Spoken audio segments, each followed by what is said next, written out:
ನಿಮ್ಮ ಡಾಕ್ಟರ್ ವಿಶೇಷ ನೇರ ಪ್ರಸಾರ ಕಾರ್ಯಕ್ರಮಕ್ಕೆ ಸ್ವಾಗತ. ನಾನು ಶುಭಶ್ರೀ ಜೈನ್.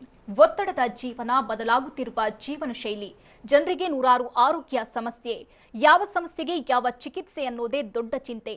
ಇಂತಹ ಸಮಸ್ಯೆ ಇರೋರಿಗೆ ಒಂದೇ ವೇದಿಕೆಯಲ್ಲಿ ಸಿಗುತ್ತೆ ಉತ್ತರ. ಇದೇ ಟಿವಿ9ನ ವಿಶೇಷ ಕಾರ್ಯಕ್ರಮ ನಿಮ್ಮ ಡಾಕ್ಟರ್.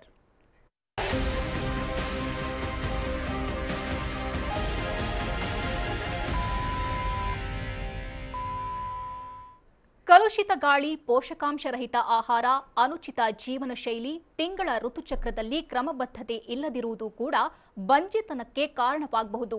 ಆಧುನಿಕ ಶಸ್ತ್ರಚಿಕಿತ್ಸೆ ಹಾಗೂ ಆರೈಕೆಗಳಿಂದ ಗರ್ಭಕೋಶವನ್ನ ಫಲವತ್ತತೆಯಿಂದ ಕೂಡಿರುವಂತೆ ಮಾಡಬಹುದು.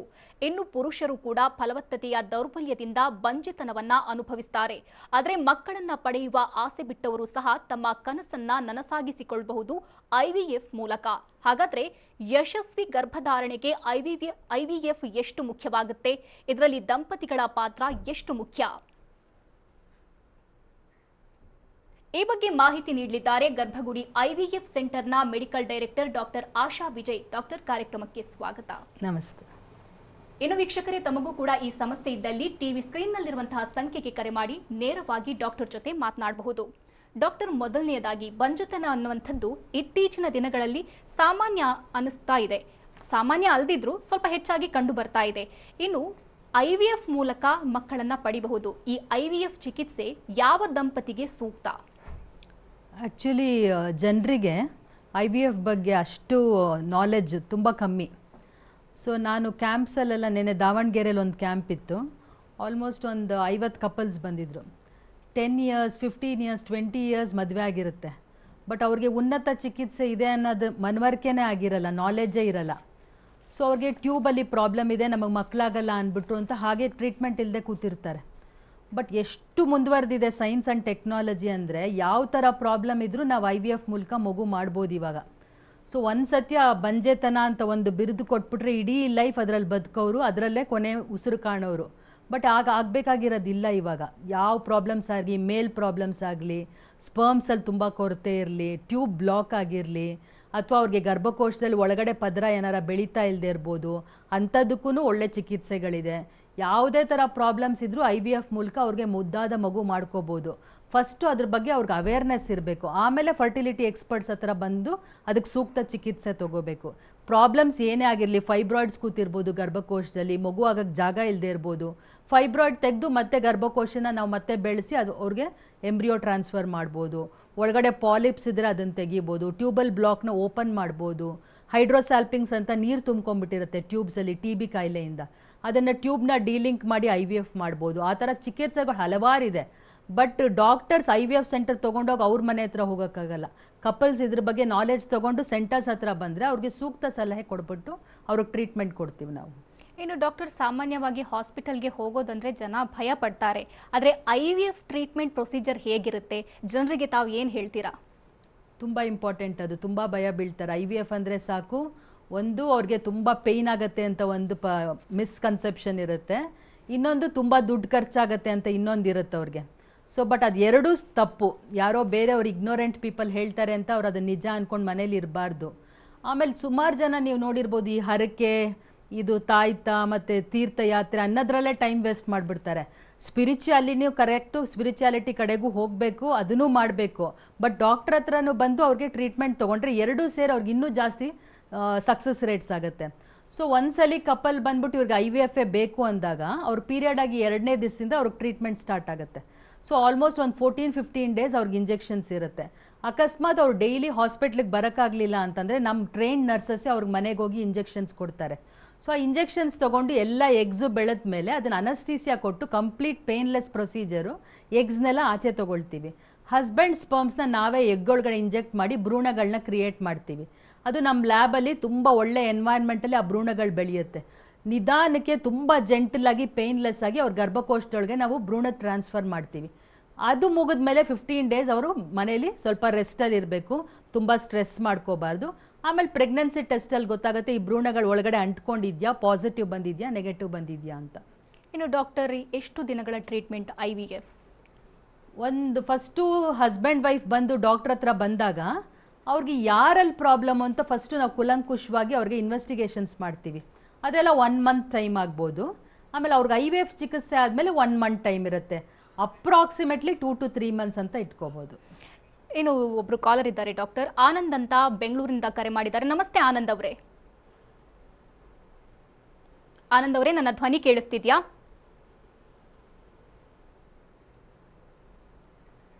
ಓಕೆ, ಕಾಲ್ ಕಟ್ ಆಗಿದೆ ಅನಿಸ್ತಿದೆ. ಇನ್ನು ಡಾಕ್ಟರ್ ಪ್ರೊಸೀಜರ್ ಬಗ್ಗೆ, ಟ್ರೀಟ್ಮೆಂಟ್ ಪ್ರೊಸೀಜರ್ ಬಗ್ಗೆ ಹೇಳೋದಾದ್ರೆ, ಪುರುಷರಲ್ಲೂ ಸಮಸ್ಯೆ ಕಂಡು ಬಂದರೆ IVF ಮಾಡಬಹುದಾ ಹೇಗೆ? ಆ್ಯಕ್ಚುಲಿ ಪುರುಷರಲ್ಲಿ ಏನಾರ ಪ್ರಾಬ್ಲಮ್ಸ್ ಇದ್ದರೆ IVF ಅವ್ರಿಗೆ ವರದಾನ. ಮುಂಚೆ ಎಲ್ಲ ಏನಾಗ್ತಿತ್ತು ಅಂದರೆ ಸ್ಪರ್ಮ್ಸ್ ಕಮ್ಮಿ ಇದ್ದರೆ, ಚಲನಾಶಕ್ತಿ ತುಂಬ ಬ್ಯಾಡ್ ಇದ್ದರೆ ಎಲ್ಲ ನೀವು ದಾನಿಗಳಿಗೆ ಹೋಗಬೇಕು ಅಂತ ಹೇಳ್ಬಿಡೋರು. ಸೊ ಅವ್ರು ಡೋನರು ಮಾತ್ರ ದಾನಿಗಳ ಸ್ಪರ್ಮ್ಸ್ ಹಾಕ್ಕೊಂಡು ಮಾತ್ರ ಅವ್ರು ಪ್ರೆಗ್ನೆನ್ಸಿ ಆಗಬೇಕಿತ್ತು.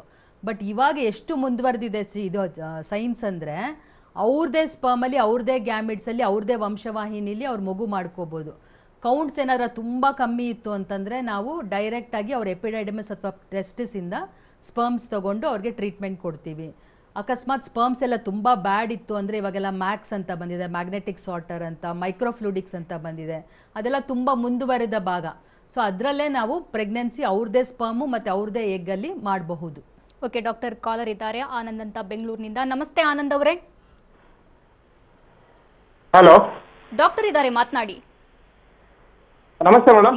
ನಮಸ್ತೆ ಆನಂದ್ ಅವರೇ, ಹೇಳಿ.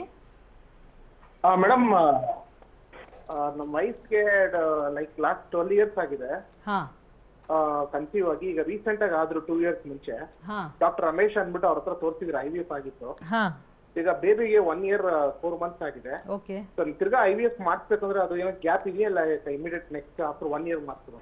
ಎಂಬ್ರಿಯೋಸ್ ಫ್ರೀಸ್ ಮಾಡಿರೋದು ಇದೆಯಾ ಆನಂದ್? ಮೇಡಮ್, ಫ್ರೀಸ್ ಮಾಡಿರೋ ಎಂಬ್ರಿಯೋಸ್ ಇನ್ನೂ ಇದೆಯಾ? ಇದೆ ಮೇಡಮ್. ಹಾಂ, ಅದು 1.5 year ಗ್ಯಾಪಲ್ಲಿ ಮತ್ತೆ ಮಾಡಿಸ್ಕೋಬೋದು, ಏನೂ ಪ್ರಾಬ್ಲಮ್ ಆಗಲ್ಲ. ಓಕೆ, 1.5 year ಗ್ಯಾಪ್ ಅಲ್ಲ ಮೇಡಮ್? ಇವಾಗ 1.5 year ಅಲ್ವಾ ನಿಮ್ಮ ಪಾಪುಗೆ? ಹೌದು ಮೇಡಮ್, ಮಾಡಿಸ್ಕೋಬೋದು. Okay madam. ನಿಮ್ದು ಇದೆಲ್ಲಿ ಮೇಡಮ್ ಇರೋದು? ನಿಮ್ದು ಆಫೀಸ್ ಇಲ್ಲಿ ಎಲೆಕ್ಟ್ರಾನಿಕ್ ಸಿಟಿಲಿ ನಾವು ಇರೋದು. ಹಾಂ, ಅಲ್ಲೇ ನಮ್ಮ ಸೆಂಟ್ರ್ ಇದೆ. ನಾನು ಸ್ಯಾಟರ್ಡೇ ಇರ್ತೀನಿ, ಬಂದು ನೋಡಿ. Okay okay. Thank you Anand, ಕರೆ ಮಾಡಿದ್ದಕ್ಕಾಗಿ. ಇನ್ನು ಡಾಕ್ಟರ್, ಸಾಮಾನ್ಯವಾಗಿ ಜನರು ಅಂದರೆ IVF ಟ್ರೀಟ್ಮೆಂಟ್ ಬಗ್ಗೆ ಕನ್ಫ್ಯೂಷನ್ ಇದ್ದೇ ಇರುತ್ತೆ. IVF ಟ್ರೀಟ್ಮೆಂಟ್ ನಂತರ ಯಾವ ಕೆಲಸ ಮಾಡಬೇಕು, ಮಾಡಬಾರ್ದಾ, ಜಾಸ್ತಿ ಕೇರ್ ತಗೋಬೇಕಾ, ಇದ್ರ ಬಗ್ಗೆ ಹೇಳೋದಾದರೆ? ಆ್ಯಕ್ಚುಲಿ ತುಂಬ ಇಂಪಾರ್ಟೆಂಟ್ ಕ್ವೆಶ್ಚನ್. ತುಂಬ ಜನ ಕೇಳ್ತಾರೆ, ನಾವು ವರ್ಕಿಂಗ್ ವಿಮೆನ್ನು, ನಾನು IVF ಮಾಡಿಸ್ಕೊಂಡ್ಮೇಲೆ ನಾನು 1 year ಎಲ್ಲ ರಜಾ ಹಾಕೋಕ್ಕಾಗಲ್ಲ, ಆಮೇಲೆ ಅಳ್ಳಾಡ್ದೇ ಹಿಂಗೆ ಮಲ್ಕೊಂಡಿರ್ಬೇಕಂತೆ, ಹೌದಾ ಅಂತೆಲ್ಲ ಕೇಳ್ತಾರೆ. ಆ್ಯಕ್ಚುಲಿ ಅದೆಲ್ಲ ನೆಸೆಸಿಟಿನೆಲ್ಲ ಆ್ಯಕ್ಚುಲಿ ಮಾಡಬಾರ್ದು. ಅವ್ರನ್ನ ನಾರ್ಮಲ್ ಕೆಲಸ ಏನಾಗಿದೆಯೋ ಅದು ಮಾಡ್ಕೊಳ್ತಿರ್ಬೇಕು. ಅವ್ರು ಡೈಲಿ ಆ್ಯಕ್ಟಿವಿಟೀಸ್ ಮಾಡ್ಕೋಬೇಕು. ಅವ್ರ ಮನೇಲಿ ಏನು ಚೆನ್ನಾಗಿ ಓಡಾಡ್ಬೋದು, ಆಹಾರ ಎಲ್ಲ ನ್ಯೂಟ್ರಿಷಿಯಸ್ ಆಗಿ ತೊಗೋಬೇಕು, ಚೆನ್ನಾಗಿ ನಿದ್ದೆ ಮಾಡಬೇಕು. ತುಂಬ ಗೂಗಲ್ ಮಾಡಬಾರ್ದು ಈ ವಿಷಯ ಬಗ್ಗೆ. ಒಂದು ವಿಚಾರ ಹೇಳಿದ್ರೆ ಸಾಕು, ಒಂದು 10 ಪುಟದಷ್ಟು ತುಂಬಿಸ್ಕೊಂಡು ಬರ್ತಾರೆ ಅವರು ತಲೆ ಒಳಗಡೆ. ಒಬ್ಬೊಬ್ರ ಕೇಸು ಒಂದೊಂದು ಥರ ಡಿಫ್ರೆಂಟ್ ಇರುತ್ತೆ, ಒಬ್ಬರು ಬಾಡಿ ಇನ್ನೊಂದು ಥರ ಇರಲ್ಲ. ಸೊ ಜಾಸ್ತಿ ಇನ್ಫಾರ್ಮೇಷನ್ಸ್ ತೊಗೋಬಾರ್ದು. ಆಮೇಲೆ ನೀವು ಹೇಳ್ದಂಗೆ ತುಂಬ ರೆಸ್ಟಲ್ಲಿ ಇರಬೇಕು, ಕಂಪ್ಲೀಟ್ ಬೆಡ್ ರೆಸ್ಟಲ್ಲಿ ಇರಬೇಕು, ಅದೆಲ್ಲ ತುಂಬ ಮಿಸ್ಕನ್ಸೆಪ್ಷನ್ಸು. ಹಾಗೆ ಮಾಡಬಾರ್ದು. ಆಮೇಲೆ ನಾನು ಎಷ್ಟೋ ಜನ ನೋಡಿದ್ದೀನಿ, ಎಂಬ್ರಿಯೋ ಟ್ರಾನ್ಸ್ಫರ್ ಮಾಡಿಕೊಂಡು 3-4 days ಆದಮೇಲೆ ಅವ್ರು ಕೆಲಸಕ್ಕೂ ಹೋಗ್ತಾರೆ, ಕನ್ಸೀವ್ ಆಗಿ ನಾರ್ಮಲ್ ಆಗೂ ಡೆಲಿವರಿಗಳು ಆಗಿರುತ್ತೆ. ಸೊ ಅದೇನಾದರೂ ತಪ್ಪು ಕಲ್ಪನೆ ಇದ್ದರೆ ಡಾಕ್ಟರ್ ಹತ್ರ ಕೂತ್ಕೊಂಡು ಮಾತಾಡಬೇಕು. ಆಮೇಲೆ ತುಂಬ ಜನ ಹೆಂಗಸರಿಗೆ ಬಗ್ಗಬಾರ್ದು, ಕೂರಬಾರ್ದು, ಆ ಥರ ತುಂಬ ಡೌಟ್ಸ್ ಇರುತ್ತೆ. ಅವ್ರ ಕಂಡೀಷನ್ ಹೇಗಿದೆಯೋ ಅವ್ರು ಡಾಕ್ಟರ್ ಹತ್ರ ಕೂತ್ಕೊಂಡು ಸಮಾಲೋಚನೆ ಮಾಡಿ ಅದಕ್ಕೆ ಸೂಕ್ತ ಸಲಹೆ ತೊಗೊಂಡು ಅದನ್ನು ಫಾಲೋ ಮಾಡಬೇಕು. ಆಮೇಲೆ ನಾವು ಎಂಬ್ರಿಯೋ ಟ್ರಾನ್ಸ್ಫರ್ ಮಾಡಿದ್ಮೇಲೆ ಅವ್ರಿಗೆ 15 ದಿವಸ ಇಂಜೆಕ್ಷನ್ಸ್ ಕೊಟ್ಟಿರ್ತೀವಿ, ಅದನ್ನು ಕರೆಕ್ಟಾಗಿ ತೊಗೋಬೇಕು. ಒಂದು ಲೇಡಿ ಏನು ಮಾಡಿದ್ಲು ಅಂದರೆ, ಎಂಬ್ರಿಯೋ ಟ್ರಾನ್ಸ್ಫರ್ ಆಗಿ 10th day ಅವಳಿಗೆ ಸ್ವಲ್ಪ ಬ್ಲೀಡಿಂಗ್ ಆಗಿದೆ. ಸೊ ಅವಳು ಅಂದ್ಕೊಂಡಿದ್ದಾಳೆ ಇದು ಇಂಪ್ಲಾಂಟ್ ಆಗಿಲ್ಲ, ನಂಗೆ ನೆಗೆಟಿವ್ ಬರುತ್ತೆ ಅಂತ ಎಲ್ಲ ನಿಲ್ಲಿಸ್ಬಿಟ್ಟಿದ್ಲು. ಬಟ್ ಆ್ಯಕ್ಚುಲಿ ಅವಳದು ಪ್ರೆಗ್ನೆನ್ಸಿ ಟೆಸ್ಟ್ ಪಾಸಿಟಿವ್ ಬಂತು. ಅವಳೆಲ್ಲ ನಿಲ್ಲಿಸಿದ್ದಕ್ಕೆ ಅಬಾರ್ಷನ್ ಆಯಿತು. ಸೊ ಕರೆಕ್ಟಾಗಿ ಡಾಕ್ಟರ್ಸ್ ಹತ್ರ ಮಾತಾಡಿ ನಾಲೆಜ್ ತೊಗೊಂಡು ಮುಂದುವರಿಬೇಕು. Okay, adding to your point doctor, ಇನ್ನು IVF ಮಾಡಿದ ನಂತರನೂ ಅಬಾರ್ಷನ್ ಆಗುತ್ತಾ ಹೇಗೆ? ಹಾಂ, ಆಗೋ ಚಾನ್ಸಸ್ ಇದೆ. ಎಲ್ಲರಿಗೂ 9 months ಕಂಟಿನ್ಯೂ ಆಗುತ್ತೆ ಅಂತ ಹೇಳೋಕ್ಕಾಗಲ್ಲ. ಫಾರ್ ಎಕ್ಸಾಂಪಲ್, ಗರ್ಭಕೋಶದೊಳಗಡೆ ಒಂದು ಒಳಪದರ ಅಂತಿರುತ್ತೆ, 2 ಡಿವೈಡ್ ಆಗಿಬಿಟ್ಟಿರುತ್ತೆ ಕ್ಯಾವಿಟಿ, ಅಂಥವ್ರಿಗೆ ಅಬಾರ್ಷನ್ ರೇಟ್ಸ್ ಜಾಸ್ತಿ ಇರುತ್ತೆ. ತುಂಬ ಜನ ಹೆಂಗಸರು 38 years ಆದಮೇಲೆ ಮದುವೆ ಆಗ್ತಾರೆ. ಇವಾಗೆಲ್ಲ 40ಗೆ ಮಗು ಪ್ಲ್ಯಾನ್ ಮಾಡ್ತಾರೆ. ಆವಾಗ ಎಗ್ಸ್ ಮತ್ತು ಸ್ಪರ್ಮ್ಸ್ದು ಶಕ್ತಿ ಅಷ್ಟಿರಲ್ಲ, ಜೆನೆಟಿಕ್ಕಾಗಿ ಪ್ರಾಬ್ಲಮ್ಸ್ ಇರುತ್ತೆ, ಅವ್ರಿಗೂ ಅಬಾರ್ಷನ್ಸ್ ರೇಟ್ ಹೈ ಇರುತ್ತೆ. ಸುಮಾರು ಜನಕ್ಕೆ 3-4 ಎಂಬ್ರಿಯೋಸ್ ಟ್ರಾನ್ಸ್ಫರ್ ಮಾಡಿದಾಗ ಟ್ರಿಪ್ಲೆಟ್ಸ್ ಎಲ್ಲ ಆಗಿಬಿಟ್ಟಿರುತ್ತೆ. ಆ ಟೈಮಲ್ಲೂ ಅಬಾರ್ಷನ್ ರೇಟ್ಸ್ ಹೈ. ಅಬಾರ್ಷನ್ಸ್ಗೂ ಹಲವಾರು ಕಾರಣಗಳಿದೆ. ಒಂದೊಂದ್ಸಲಿ ನಮ್ಮ ಬಾಡಿ ನಮ್ಮ ಭ್ರೂಣನ ನಮ್ದಲ್ಲ ಅಂದ್ಬಿಟ್ಟು ರಿಜೆಕ್ಟ್ ಮಾಡುತ್ತೆ, ಆಟೋ ಇಮ್ಯೂನ್ ಅಂತೀವಿ, ಆವಾಗ್ಲೂ ಅಬಾರ್ಷನ್ಸ್ ಆಗುತ್ತೆ. ತುಂಬ ಕಾರಣಗಳಿದ್ರೆ ಅದನ್ನೆಲ್ಲ ಫಸ್ಟೇ ನೋಡಿಕೊಂಡು ಕರೆಕ್ಟಾಗಿ ಟ್ರೀಟ್ಮೆಂಟ್ ಕೊಟ್ಟು ಟ್ರಾನ್ಸ್ಫರ್ ಮಾಡಿದ್ರೆ 9 ಮಂತ್ಸ್ವರೆಗೂ ಚೆನ್ನಾಗಿ ಮುಂದುವರುತ್ತೆ, ಒಳ್ಳೆ ಬೇಬಿನೂ ಹುಟ್ಟುತ್ತೆ. ಓಕೆ ಡಾಕ್ಟರ್, ಇನ್ನು ಗರ್ಭಗುಡಿ ಸೆಂಟರ್ ಬಗ್ಗೆ ಹೇಳೋದಾದರೆ ಯಾವ ರೀತಿ ಕಾರ್ಯನಿರ್ವಹಿಸುತ್ತೆ, ಜೊತೆಗೆ ಪೇಷಂಟನ್ನು ಯಾವ ರೀತಿ ಟ್ರೀಟ್ ಮಾಡಲಾಗುತ್ತೆ? ಆ್ಯಕ್ಚುಲಿ ಇದು ಬರೀ ಡಾಕ್ಟರ್ಸ್ ಮತ್ತು ಎಂಬ್ರಿಯಾಲಜಿ ವರ್ಕ್ ಮಾತ್ರ ಅಲ್ಲ. ಸೊ ಒಳಗಡೆ ಬಂದಾಗ ಫ್ರಂಟ್ ಆಫೀಸಲ್ಲಿ ಹೇಗೆ ಗ್ರೀಟ್ ಮಾಡ್ತಾರೆ, ಅವ್ರಿಗೆ ಹೇಗೆ ಧೈರ್ಯ ತುಂಬ್ತಾರೆ, ನಮ್ಮ ಕೌನ್ಸಿಲರ್ಸ್ ಹೇಗೆ ಮಾತಾಡ್ತಾರೆ ಅವ್ರ ಜೊತೆ. ಯಾಕಂದರೆ ಒಂದು ಕಪಲ್ ಒಳಗೆ ಬಂದಾಗ ಅವರು ತುಂಬ ಭಯದಿಂದ ಬಂದಿರ್ತಾರೆ. ಆಮೇಲೆ ಅವ್ರಿಗೆ ಬೇರೆ ಸೆಂಟರ್ಸಲ್ಲೆಲ್ಲ ಫೇಲ್ಯೂರ್ ಆಗೋಗಿದ್ರೆ ಅಂತೂ ಅವ್ರಿಗೆ ಇನ್ನೂ ನೆಗೆಟಿವ್ ಥಾಟ್ಸ್ ಇರುತ್ತೆ, ಮೈಂಡಲ್ಲಿ ಫುಲ್ ಅಜಿಟೇಷನ್ನು, ಫಿಯರ್ ಎಲ್ಲ ಇರುತ್ತೆ. ಸೊ ನಾವು ಅದನ್ನು ಡೀಲ್ ಮಾಡ್ತೀವಿ, ಮೈಂಡ್ ಕಾಮ್ ಮಾಡ್ತೀವಿ. ಫ್ರಂಟ್ ಆಫೀಸಲ್ಲಿ ತುಂಬ ಚೆನ್ನಾಗಿ ಮಾತಾಡಿಸ್ತಾರೆ, ಕೂಡಿಸಿ ಅವ್ರಿಗೆ ಕರೆಕ್ಟಾಗಿ ಇನ್ಫಾರ್ಮೇಷನ್ ಕೊಡ್ತಾರೆ. ಆಮೇಲೆ ಡಾಕ್ಟರ್ಸ್ ಎಂಬ್ರಿಯಾಲಜಿಸ್ಟ್ ಟೀಮ್ ಅವರು ನಾವು ಇವ್ರದ್ದು ಕೇಸ್ ಫೈಲ್ ಇಟ್ಕೊಂಡು ಕಂಪ್ಲೀಟಾಗಿ ಅನಲೈಸ್ ಮಾಡ್ತೀವಿ. ಇವ್ರಿಗೆ ಯಾವ ಟ್ರೀಟ್ಮೆಂಟ್ ಕೊಟ್ಟರೆ ಹೇಗೆ ಸಕ್ಸಸ್ ರೇಟ್ ಬರುತ್ತೆ. ಪ್ರತಿ ಡಿಪಾರ್ಟ್ಮೆಂಟು ಇಂಟರ್ ಡಿಪಾರ್ಟ್ಮೆಂಟಲ್ ಕೋಆರ್ಡಿನೇಷನ್ ತುಂಬ ಇದೆ ನಮ್ಮಲ್ಲಿ. ಸೊ ಅದರಿಂದ ನಮ್ಮ ಸಕ್ಸಸ್ ರೇಟ್ಸ್ ತುಂಬ ಹೈ ಇದೆ. ಓಕೆ ಡಾಕ್ಟರ್, ಇನ್ನು ಗರ್ಭಗುಡಿಯಲ್ಲಿ ಉನ್ನತ ಮಟ್ಟದ ಚಿಕಿತ್ಸೆ ಬಗ್ಗೆ ಹೇಳೋದಾದರೆ? ಈಗ ಫಾರ್ ಎಕ್ಸಾಂಪಲ್ ನೀವು ಒಂದು ಸೆಮೆನ್ ಅನಾಲಿಸಿಸ್ ಮಾಡ್ಸಕ್ಕೆ ಹೋದರೆ ಅವ್ರಿಗೆ ಟೆಕ್ನಿಷಿಯನ್ಗೆ ಏನು ಐಡಿಯಾನೇ ಇಲ್ಲದೆ ಒಂದು ಸೆಮೆನ್ ಅನಾಲಿಸಿಸ್ ಮಾಡಿಸ್ತಾರೆ, ವೀರ್ಯಾಣುಗಳ ರಿಪೋರ್ಟ್ ಅಂತಂದರೆ ಅದು ಫುಲ್ ರಾಂಗ್ ರಿಪೋರ್ಟ್ ಇರುತ್ತೆ. ಅದನ್ನು ನೋಡಿ ಎಷ್ಟೋ ಜನ ಶಾಕ್ ಆಗೋದು ಉಂಟು, ಏನು ನಮ್ಗೆ ಇಷ್ಟೊಂದು ಪ್ರಾಬ್ಲಮ್ಸ್ ಇದೆಯಾ ಅಂತ. ಅದೇ ಕಂಪ್ಯೂಟ್ರೈಸ್ಡ್ ಮಾಡಿದ್ರೆ ಅದು ಆ ಥರ ಮ್ಯಾನ್ಯುಯಲ್ ಪ್ರಾಬ್ಲಮ್ಸ್ ಇರಲ್ಲ. ಸೊ ಕಂಪ್ಯೂಟ್ರೈಸ್ಡ್ ಅನಾಲಿಸಿಸ್ ಅಂತ ಸೆಮೆನ್ ಅಂತ ಮಾಡ್ತೀವಿ ನಾವು, ಕಾಸಾ ಅಂತ. ಅದ್ರ ನಮಗೆ ತುಂಬ ಇಂಪಾರ್ಟೆಂಟ್ ನಮ್ಮ ಗರ್ಭಗುಡಿಲದು. DNA ಫ್ರಾಗ್ಮೆಂಟೇಷನ್ ಇಂಡೆಕ್ಸ್ ಅಂತಿರುತ್ತೆ. ಸೊ ಹಲವಾರು ಪುರುಷರು ತುಂಬ ದಿವಸದಿಂದ ಟೊಬ್ಯಾಕೊ ಚ್ಯೂವಿಂಗ್ ಇರ್ಬೋದು, ಸಿಗರೇಟ್ ಸ್ಮೋಕಿಂಗ್ ಇರ್ಬೋದು, ಅಥವಾ ಅವ್ರು ಹೀಟಲ್ಲಿ ಕೆಲಸ ಮಾಡ್ತಿರ್ತಾರೆ ತುಂಬ ಜನ. ಅವ್ರಿಗೆ DFI ಅಂತ ಒಂದು ಟೆಸ್ಟ್ ಮಾಡಿದಾಗ ಇವ್ರಿಗೆ ಯಾಕೆ ಮಗು ಆಗ್ತಿಲ್ಲ ಅಂತ ಕರೆಕ್ಟಾಗಿ ಗೊತ್ತಾಗುತ್ತೆ. ಆಮೇಲೆ ತುಂಬ ವೀರ್ಯಾಣುಗಳು ಕಮ್ಮಿ ಇರೋರಿಗೆ ನಾವು ಮ್ಯಾಗ್ನೆಟಿಕ್ ಸಾರ್ಟರ್ ಅಂತಿದೆ, ಟೀಸಾ ಅಂತ ಮಾಡ್ತೀವಿ, ಕರೆಕ್ಟಾಗಿ ಟೆಸ್ಟಿಸಿಂದನೇ ಸ್ಪರ್ಮ್ಸ್ ತೊಗೊಂಡು ಮಾಡ್ತೀವಿ. ಆಮೇಲೆ ನೀವು ನೋಡಿರ್ಬೋದು ಹಲವಾರು ಸಲ ಅವ್ರಿಗೆ IUI ಮತ್ತು IVF ಫೇಲ್ ಆಗ್ತಾನೆ ಇರುತ್ತೆ ಹೆಂಗಸರಿಗೆ. ಯಾಕೆ ಆಗ್ತಿದೆ ಅಂತ ಉನ್ನತ ಮಟ್ಟದ ಚಿಕಿತ್ಸೆ ಇದೆ, ಜೆನೆಟಿಕ್ ಕೌನ್ಸಿಲಿಂಗ್ ಇದೆ, ಎರಾ ಅಂತಿದೆ, ಹಲವಾರು ಟ್ರೀಟ್ಮೆಂಟ್ಗಳು ಇವಾಗ ತುಂಬ ಬಂದಿದೆ. ಇನ್ನು ಸಕ್ಸಸ್ ರೇಟ್ ಬಗ್ಗೆ ಹೇಳೋದಾದರೆ ಗರ್ಭಗುಡಿಯಲ್ಲಿ? ಆ್ಯಕ್ಚುಲಿ ಬೇರೆ ಸೆಂಟರ್ಸ್ಗೆಲ್ಲ ಕಂಪೇರ್ ಮಾಡಿದ್ರೆ ನಾವು ತುಂಬ ಉನ್ನತವಾಗಿ ನಿಂತ್ಕೊಳ್ತೀವಿ ಸಕ್ಸಸ್ ರೇಟ್ಸಲ್ಲಿ. ಯಾಕೆ ಅಂದರೆ ಹೊಲಿಸ್ಟಿಕ್ಕಾಗಿ ಟ್ರೀಟ್ಮೆಂಟ್ ಕೊಡ್ತೀವಿ, ಬರೀ ಬಾಡಿಗಲ್ಲ ಮೈಂಡು ಸೇರಿ. ಯೋಗ ಹೇಳ್ತೀವಿ, ಪ್ರಾಣಾಯಾಮ ಹೇಳ್ತೀವಿ, ಬ್ರೀತಿಂಗ್ ಟೆಕ್ನಿಕ್ಸು, ಮೆಂಟಲ್ ಕಾಮ್ನೆಸ್ ಹೇಳ್ತೀವಿ, ಹೇಗೆ ಮೈಂಡ್ನ ಕಾಮಾಗಿ ಇಟ್ಕೊಳ್ಳೋದು ಅಂತ. ಫಾರ್ ಎಕ್ಸಾಂಪಲ್ ನಾನು ಎಂಬ್ರಿಯೋ ಟ್ರಾನ್ಸ್ಫರ್ ಮಾಡಿ ಕಳಿಸಿರ್ತೀನಿ, ಅವ್ರ ಮೈಂಡ್ ತುಂಬ ಫಿಯರು, ನೆಗೆಟಿವಿಟಿ, ಅಜಿಟೇಷನ್ ಇದ್ದರೆ ಯೂಶಲಿ ಅದು ನೆಗೆಟಿವ್ ಬರುತ್ತೆ. ಸೊ ನಾವು ಎರಡನ್ನೂ ಹ್ಯಾಂಡಲ್ ಮಾಡ್ತೀವಿ, ಬಾಡಿ ಆ್ಯಂಡ್ ಮೈಂಡು. ಸೊ ಪರಿಪೂರ್ಣವಾಗಿ ಟ್ರೀಟ್ಮೆಂಟ್ ಕೊಡೋದ್ರಿಂದ ನಮ್ಮದು 60 to 70% ಸಕ್ಸಸ್ ರೇಟ್ಸ್ ಇರುತ್ತೆ. But everything depends on that couple.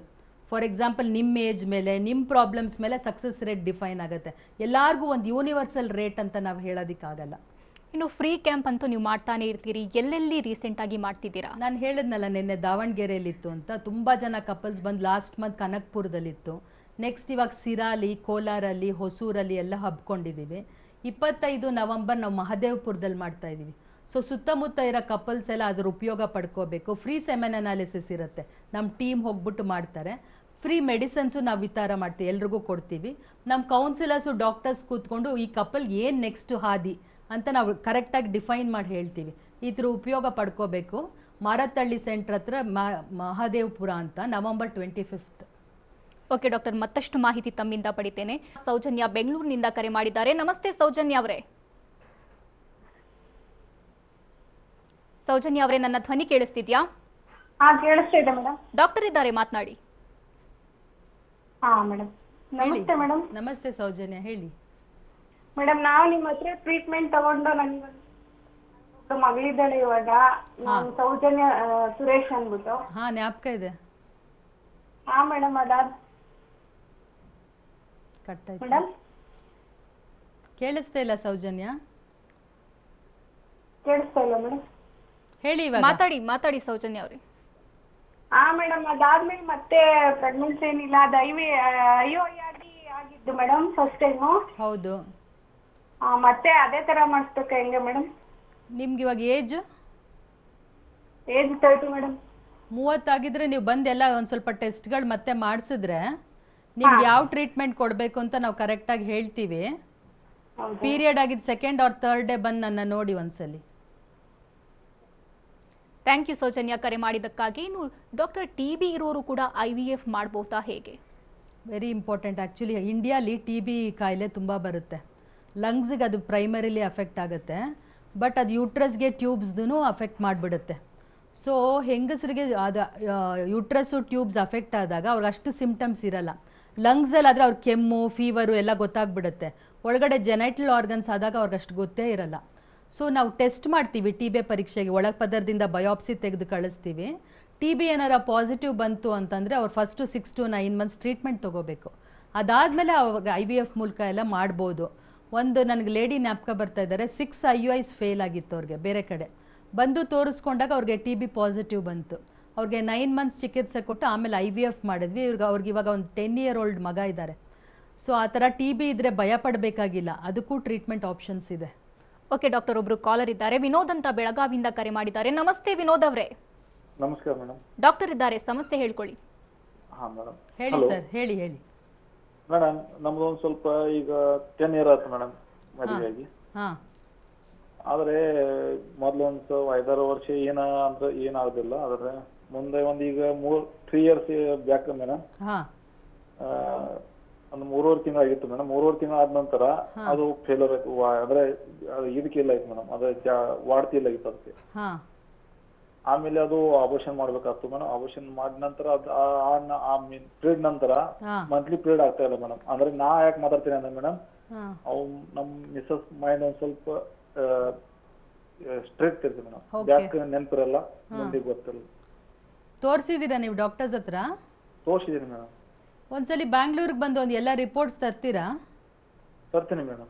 ಅವ್ರಿಗೆ ಏನು ಮೈಂಡ್ ಪ್ರಾಬ್ಲಮ್ ಅಂದ್ರೆ ಏನು ಡಿಪ್ರೆಷನ್ ಅಲ್ಲಿ ಇದ್ದಾರಾ? ಹಾ, ಚಿಕ್ಕವರಿಂದಾಗ ಅದು ಸ್ವಲ್ಪ ಅವ್ರಿಗೆ ಇದೆ ಮೇಡಮ್, ಪ್ರಾಬ್ಲಮ್ ಇದೆ. ಅದು ಸರಿಗೆ ತೋರಿಸ್ಬಿಟ್ಟು ಸ್ಮಾಲ್ ಮಾತ್ರಲ್ಲೇ ಸರಿ ಮಾಡ್ಬೋದು. ನಮ್ಮಲ್ಲಿ ಎಲ್ಲ ಡಾಕ್ಟರ್ಸ್ ಇದ್ದಾರೆ, ಬಂದು ತೋರಿಸಿ ಒಂದ್ಸಲಿ.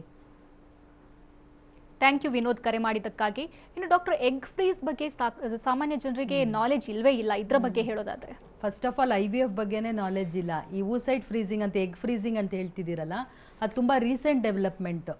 ಎಷ್ಟೋ ಜನ ಲೇಡೀಸು ಅವ್ರ ಮ್ಯಾರೇಜಸ್ನ ಅವ್ರ ಪ್ರೊಫೆಷನ್ಗೋಸ್ಕರ ಪೋಸ್ಟ್ಪೋನ್ ಮಾಡ್ತಿರ್ತಾರೆ. ಮದುವೆ ಆದಮೇಲೂ ಅಷ್ಟೇ ಮಕ್ಕಳನ್ನ ಅವ್ರು ಪೋಸ್ಟ್ಪೋನ್ ಮಾಡ್ತಿರ್ತಾರೆ. ಪ್ರೊಫೆಷ್ನಲ್ ಆಗಿ ಬೆಳಿಬೇಕು, ಫೈನಾನ್ಷಿಯಲಿ ಸ್ಟೇಬಲ್ ಆಗಬೇಕು ಅಂತ ಅವ್ರಿಗೆ ಹಲವಾರು ಆಸೆಗಳಿರುತ್ತೆ. ಸೊ ತುಂಬ ಏಜ್ ಆದಾಗ ಎಗ್ಸ್ ತುಂಬ ವೀಕ್ ಆಗಿಬಿಡುತ್ತೆ. ಆವಾಗ ಪ್ರೆಗ್ನೆನ್ಸಿ ಆಗೋದು ತುಂಬ ಕಷ್ಟ. ಆಮೇಲೆ ಇವಾಗ ಇವ್ರು ಹೇಳ್ತಾ ಇದ್ರಲ್ಲ ವಿನೋದ್ ಅವರು, ಮಗುಗೇನೋ ಪ್ರಾಬ್ಲಮ್ ಆಗಿ ಅಬಾರ್ಷನ್ ಮಾಡಿಸಿದ್ವಿ ಅಂತ. ಸೊ ಅಂಗವಿಕಲತೆ ಸಮಸ್ಯೆನೂ ಜಾಸ್ತಿ ಆಗುತ್ತೆ. ಸೊ ಲೇಡೀಸ್ ಇವಾಗೆಲ್ಲ ಹೇಗೆ ಮಾಡ್ತಾರೆ ಅಂತಂದರೆ, ಅವ್ರು ಎಗ್ಸ್ನ ಫ್ರೀಸ್ ಮಾಡಿಸ್ತಾರೆ. ಆಮೇಲೆ ಬಂದ್ಬಿಟ್ಟು ಆ ಎಗ್ಸ್ನ ಯೂಸ್ ಮಾಡ್ಕೊಂಡು ಮಗು ಮಾಡ್ಕೊಳ್ತಾರೆ. ಫಾರ್ ಎಕ್ಸಾಂಪಲ್, ಒಂದು ಲೇಡಿ ಜರ್ಮನಿಗೆ ಹೈಯರ್ ಸ್ಟಡೀಸ್ಗೆ ಹೋದರು. ಅವ್ರು ಎಗ್ಸ್ನ ಫ್ರೀಸ್ ಮಾಡಿ ಹೋದರು. ಬಂದ ಮೇಲೆ ಅದನ್ನು ಮತ್ತೆ ಮಾಡಿ ಭ್ರೂಣ ಮಾಡಿಕೊಂಡು ಅವ್ರು ಪ್ರೆಗ್ನೆನ್ಸಿ ಆದರು. ತುಂಬ ಹೆಲ್ತಿ ಬೇಬಿ ಹುಟ್ಟುತ್ತೆ. ಸೊ ಏಜು ತುಂಬ ವೈಟಲ್ ಫ್ಯಾಕ್ಟರ್ ಲೇಡಿಗೆ. 20 to 30 yearsಲ್ಲಿ ತುಂಬ ಅವ್ರ ಪ್ರೆಗ್ನೆನ್ಸಿ ಎಲ್ಲ ಮುಗಿಸ್ಕೊಂಡ್ಬಿಡ್ಬೇಕು. 30 ಕ್ರಾಸ್ ಆಗ್ತಿದೆ ಅಂದರೆ ತುಂಬ ಎಚ್ಚರ ವಹಿಸ್ಕೋಬೇಕು. ಇವಾಗೆಲ್ಲ ಎಗ್ ಫ್ರೀಸಿಂಗ್ ಆಪ್ಷನ್ಸ್ ಇದೆ, ಸ್ಪರ್ಮ್ ಫ್ರೀಸಿಂಗ್ ಆಪ್ಷನ್ಸ್ ಇದೆ. ಫಾರ್ ಎಕ್ಸಾಂಪಲ್, ಕ್ಯಾನ್ಸರ್ ಪೇಷಂಟ್ಸ್ ಅಂತ ಇಟ್ಕೊಳ್ಳಿ, ಅವ್ರಿಗೇನೋ ಟೆಸ್ಟಿಕಲ್ಸ್ ಇರುತ್ತಲ್ಲ, ಅದನ್ನು ತೆಗಿಬೇಕು ಅಂತಿರುತ್ತೆ ಕ್ಯಾನ್ಸರ್ಗೆ. ಅವ್ರು ಸ್ಪರ್ಮ್ಸ್ನ ಫ್ರೀಸ್ ಮಾಡಿ ಆಮೇಲೆ ಕ್ಯಾನ್ಸರ್ ಥೆರಪಿಗೆ ಹೋಗ್ಬೋದು. ಅಥವಾ ಒವೇರಿಯನ್ ಕ್ಯಾನ್ಸರ್ ಬರುತ್ತೆ, ಅಂಡಕೋಶದ್ದು. ಸೊ ಅಂಡಕೋಶಕ್ಕೆ ರೇಡಿಯೋಥೆರಪಿ, ಕೀಮೋಥೆರಪಿ ಎಲ್ಲ ಕೊಟ್ಟಾಗ ಎಗ್ಸ್ ವೀಕ್ ಆಗಿಬಿಡುತ್ತೆ. ಫಸ್ಟೇ ಫ್ರೀಸ್ ಮಾಡಿ ಆಮೇಲೆ ಕ್ಯಾನ್ಸರ್ ಥೆರಪಿ ತೊಗೊಳ್ತಾರೆ. ಆ ಥರ ಹಲವಾರು ಆಪ್ಷನ್ಸ್ ಇದೆ ಇವಾಗ ಫ್ರೀಸ್ ಮಾಡೋದು.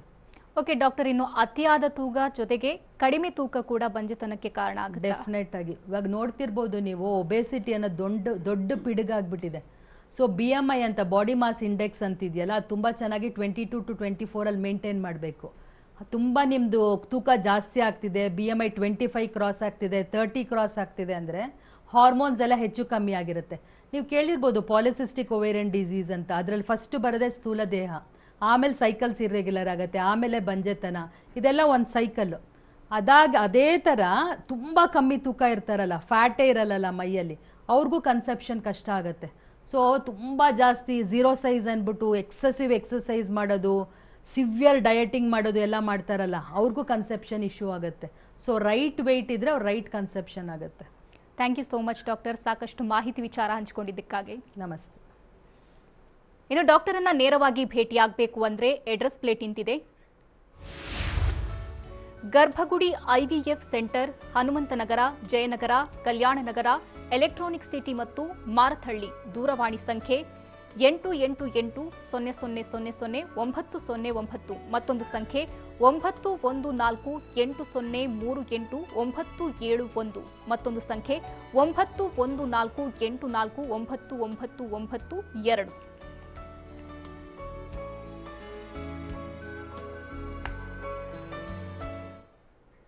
ಇದು ಇವತ್ತಿನ ನಿಮ್ಮ ಡಾಕ್ಟರ್. ನಿರಂತರ ಸುದ್ದಿಗಾಗಿ ನೋಡ್ತಾ ಇರಿ TV9.